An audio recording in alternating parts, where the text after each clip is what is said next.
আসসালামু আলাইকুম সবাইকে, কি অবস্থা সবার, কেমন আছেন সবাই?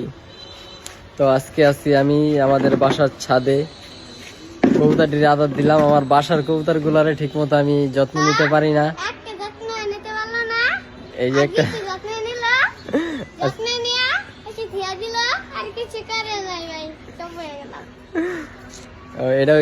এটা হয়েছে আমার মামাতো ভাই, গ্রামের থেকে আইছে আর কি।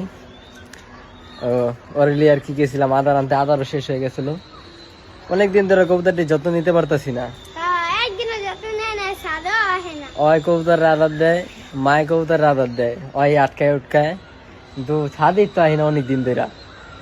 আজকে বহুত দিন পর আইলাম, কবুতরটি আর কি দেখতেছি। এই যে গরর দেখলাম এক জোড়া বাচ্চা ফুটছে, সুন্দর গরর বাচ্চা। তারপর দোবাস মাদির একটু অসুস্থ ছিল, এখন ঠিক হয়েছে, কিন্তু ডিম পারতারা না এখনো। আর এই যে আমার ই জোড়া কালীবাগা জোড়া বাচ্চা আছে এক জোড়া। আর এই যে আমার না থাক, এই যে আমার খাকি ডিম আছে। তারপরে এই যে আরেক জোড়া গররা অগো ডিম আছে।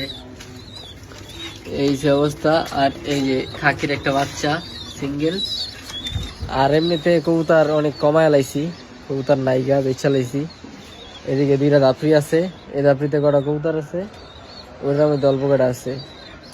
এই আর থরে আর কি কটা কবুতর দিয়ে রাখছি। ওই যে বাম খালি। এই সে অবস্থা। তো ভাবলাম আর কি একটা ভিডিও বানাই পাশের কবুতর নিয়ে। আজকের মতো এখানে শেষ। ভালো থাকবেন, সুস্থ থাকবেন। আল্লাহ হাফেজ। 30টা রোজা রাখার চেষ্টা করবেন। আসসালামু আলাইকুম।